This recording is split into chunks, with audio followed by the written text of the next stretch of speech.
Hola Marina, ¿cómo estás hoy? Hola, Ben, pues mira, no se puede estar mejor. Ha salido el sol, estamos en el jardín. Great phrase, no se puede estar mejor. What more could one ask for? Couldn't be better. Yeah, the sun's come out, we're in the garden. We've just lived through the rainiest winter on record in Spain, I think, certainly in Madrid. And finally, we've got days and days of sun ahead of us, and we're quite happy about that. So, we are Ben and Marina from Notes in Spanish. As you know, I hope we teach you the real Spanish that you're never going to learn in a textbook or endless kind of gamified app units. This is the real thing. So, usually we have a real conversation in Spanish about an interesting topic. Today, very interesting, but a bit different. We're going to be doing a Q&A with lots of Spanish conversation as well. Marina, what kind of questions are we going to be answering? Yes, we are going to go through how to study better, best places to visit in Spain, and how to improve your active vocab. Yep, and some other very interesting questions like, are the British or English speakers too polite when they're in Spain? Should we be a bit more rude? I don't know. Or are the Spanish less polite? We'll get into that in a minute. So, bit of news before we start. At the moment, there is a super promotion on our whole enchilada pack. The whole enchilada pack includes all of the worksheets and materials that go with all of our main podcast levels, beginner, intermediate, and advanced. This is the course, the pack that has taken more of our listeners all the way to a very high level of fluency than anything else we've done. It is the core of everything we do here at Notes in Spanish. So if you want to get to a very, very high level of fluency, this is the thing to get. And right now there's a 20% discount until next Tuesday at midnight. So there's a link underneath for that. Don't miss that. Right. Today's going to be a bit bilingual. Yeah. No? We're going to be talking a little bit in I'll English be talking and in Spanish. Marina will answer the questions in Spanish. I will sum up what she said in English so you don't miss anything. If you're a beginner, you might panic and think I'm going to miss what Marina says in Spanish. But what can beginners do, Marina? Yes, if you are a beginner, don't you worry about getting and understanding every word. If you just get the essence or the gist is enough. Yeah. And also you can get our Inspired Beginners or our premium pack that is now whole enchilada. our whole enchilada that is now on offer, and that will take you all the way to fluency. You need to be working through that, and very quickly you'll be understanding everything Marina says, as has happened to lots of our listeners. All right. So, are we ready to go? Ready? Okay, so again, a bit bilingual, but you won't miss anything because I'm going to sum up all the important stuff in English. Right. Natalia says consistency. So these questions, just a quick reminder, we did a live session recently where we had lots of questions to answer. We couldn't fit everyone in, so we've tried to pick most of the ones that were left over to answer today because they're all great questions. Natalia starts with a question about consistency. I tend to go heavy for a few days and then I forget to study. Any suggestions? I'm wondering if having Spanish music or TV on in the background is enough on my low-key days. So, Marina, ¿qué puede hacer Natalia? Ok. ¿Cómo contestas en Vale, español? pues por un lado, nosotros os animamos a tener esta consistencia y esta continuidad. A la vez, la vida es la vida y hay días que es imposible. Como, por ejemplo, ayer que mi hija, por ejemplo, estaba pasada de rosca, había tenido un día difícil en el colegio, le tuve que acompañar y yo no pude hacer mi práctica que hago todas las noches. De yoga. De yoga o de movimiento somático. Entonces, a veces la vida nos pone en estas situaciones y, como tú dices, si tienes un pequeño recordatorio, aunque sea una canción o un audio por detrás o la radio, es suficiente. Yeah, so we've got more to say about this, but to sum up what Marina said quickly, we always say make time for Spanish every day. If you want to get really good at something, do it every day. So, for example, Marina says she does a kind of similar to yoga, something called somatic movement. She's studying at the moment. She does it every day. I mean, it amazes me with her consistency. But yesterday, nuestra hija estaba pasada de rosca. Great phrase Marina used. Pasado de rosca, or pasada. Overtired. Overtired. Yeah, it means literally the rosca is kind of the on a screw. You have the Exactly. rosca, the circular bit that goes around a screw or a bolt. when you're pasado de rosca, I think it means that you can't screw it on anymore. Exactly. No? It's broken. You de-threaded a screw. So when you're de-threaded, pasado de rosca, you're just overtired, moody, grumpy. Life's impossible. So Marina, having dealt with our pasada de rosca hija, I couldn't do my couldn't practice. do her practice. She just No said, way. it's been a tough evening, I'm going to bed. And there's days like that. And it really doesn't matter It's at part all. of life too. Exactly. So make time for Spanish every day, except for the days that you just can't, and it doesn't matter. And that Spanish can be low-key days, right? So that's And what, also songs are great for learning prepositions. I use them in English all the time. When I don't know the preposition that goes with a verb or something, I just pick up a song and you mean like knock, knock, knocking on heaven's door, for example. That jumps to mind. Anyway, right.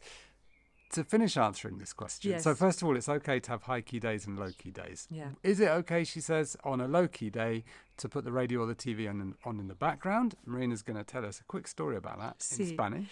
Sí, pues una de nuestras estudiantes nos escribió para decirnos que ponía la tele de fondo mientras limpiaba en su casa y que al principio las frases le sonaban como una sola palabra y era incapaz de distinguir las palabras dentro de la frase.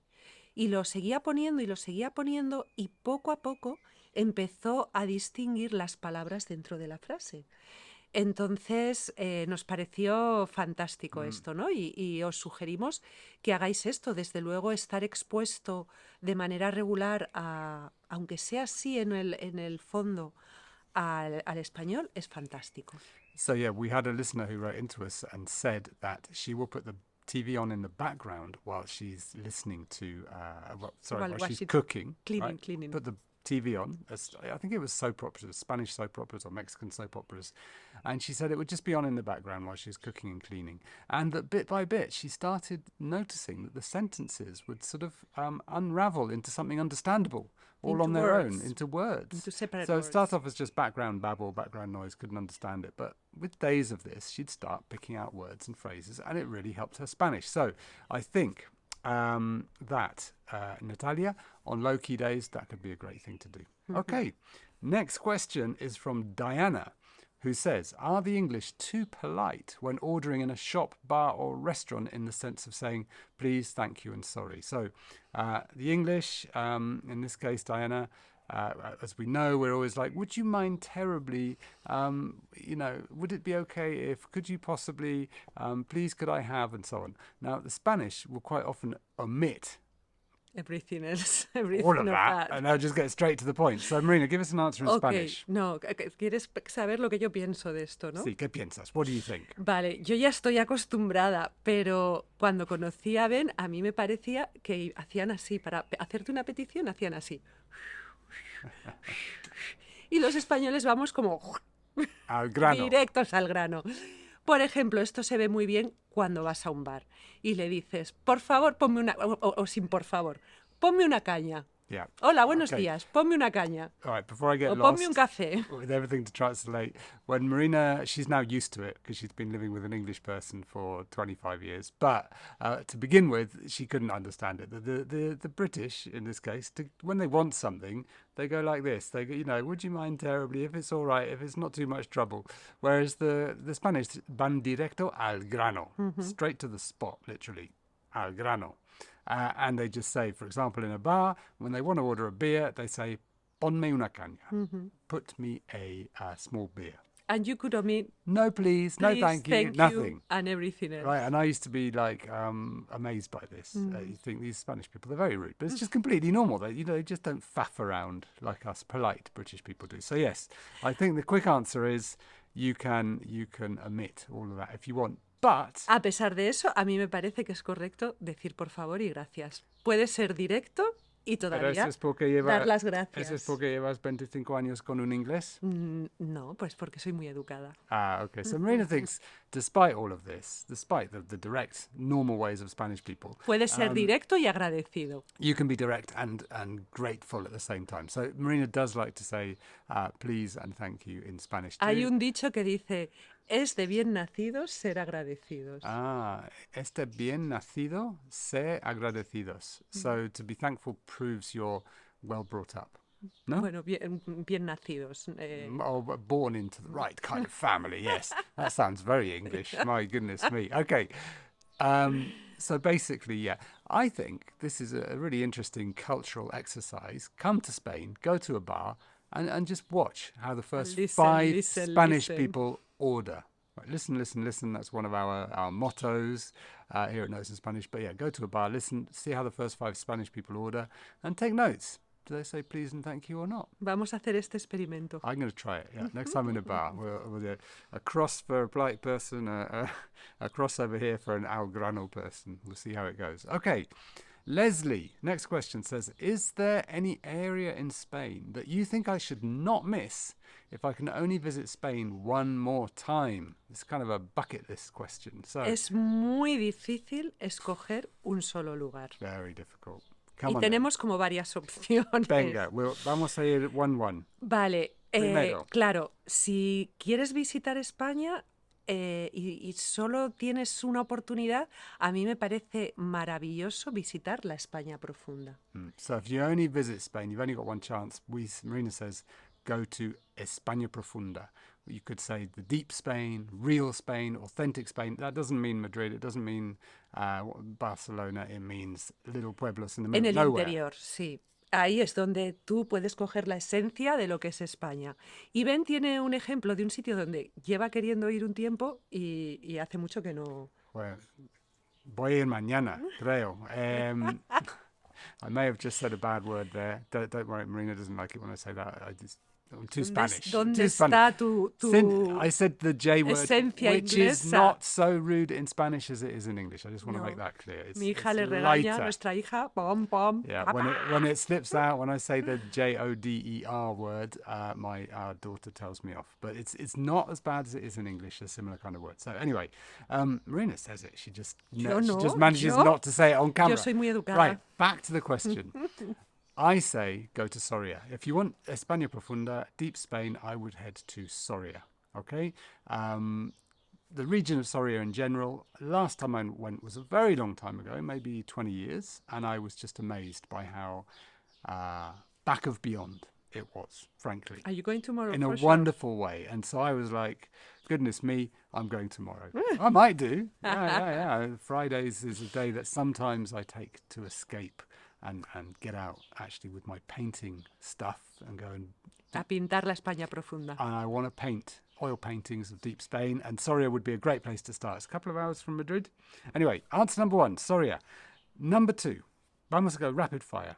Quick Sí, list. claro, Dos. Andalucía tiene que estar en la ecuación. Nos encanta, Andalucía. gente alegre, vida en las calles, Venga, buen tiempo. ¿dónde? Granada. Okay, so Andalusia has to be in the equation, and if you pick one place for a good time, for happy people, for music in the street, for the Alhambra, go to Granada. Right, next. Bueno. Up north. También Cantabria, claro, por los paisajes, los Cantabria. acantilados. Depende de dónde seas, porque si eres británica, a lo mejor este paisaje ya lo tienes muy trillado.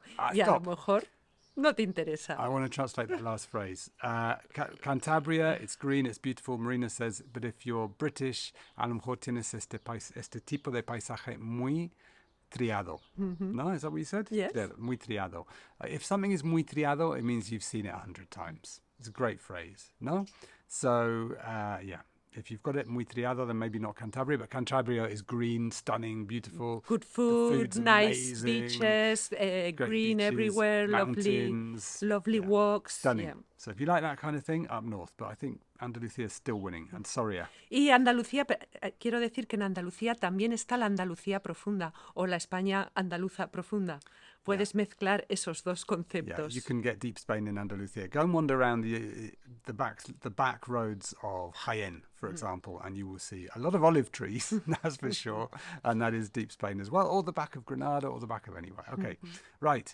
Finally, if you're in doubt, go to Madrid. it's the essence of Spain. It's great. It's got everything. These days it's quite unbelievably popular, it seems, as well. But yeah, Madrid's great too. So there we go. Soria, Granada, Cantabria, Madrid. Go to all four of them. You're sorted on one trip. There you go. Right. Debbie says, last question for today. Debbie says, I've got a very small vocabulary. I'm looking for tips to best develop my vocabulary. Okay. Vale, Vamos a empezar con lo que no hace. los nonos. We'll start with one thing not to do. Go for it. Lo que no haría sería estudiar mucho vocabulario de golpe, de una, o grandes listas de vocabulario. Creo que no es la manera. Right, so Marina says, she always says this, I quite agree. Yeah, my doubt there is because I actually used to do this, but I don't think it was the right thing to do. Don't study huge, long lists of vocabulary, okay? Or try and learn 100 words in one day. I didn't used to do that, but I used to have kind of a list of maybe 10 or 20 on a page that I'd test myself on. Very old school. And I think that helped me. But what Marina's saying is don't have a list of 50 words. At one time. At one go. Exactly. You can have a long list accumulated from different days and then test yourself on those. Yeah. Okay, but not too many simultaneously. What should people do? Vale. Para mí, el secreto para aprender vocabulario es listen, listen, listen. Escucha. Escucha en los bares cómo pide la gente, como hemos dicho antes, pero para facilitaros la tarea, pues escuchad nuestros podcasts o nuestros audios o nuestros vídeos y escuchad el vocabulario en un contexto. Esto tiene mucha importancia porque te ayuda a ir interiorizando, integrando cómo se usa esa palabra o cómo se usa esa frase. Okay, so listen, right? Listen to our podcasts. Listen to how people order things in bars. Listen when you're on the metro. Listen when you're talking to your intercambio, whatever. Just listen, right? You're getting words in context. If you listen to in a bar, you've got the context there of where you are and what people are saying, talking to the barman or whatever. If you listen to our podcast, you know what the subject of the podcast is. You've got brilliant source there of words in a huge variety of different contexts. Okay, I then say this was probably the most key for me in becoming very fluent in Spanish, especially in the early days, was just absorbing. We've talked about this before. It's how babies learn. They listen for 2 years and then they start talking, right? When they've got sufficient vocabulary or when they understand enough vocabulary and what's going on, right? How do you then turn all of this vocabulary that you're gathering into active vocabulary that you can use? Marina? Yes, we have this advice, this piece of advice, perdón, hablo en español.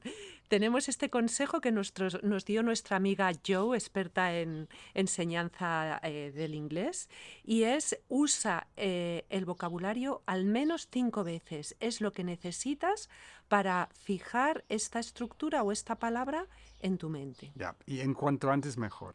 So, the 5 times trick. We got this from a linguist.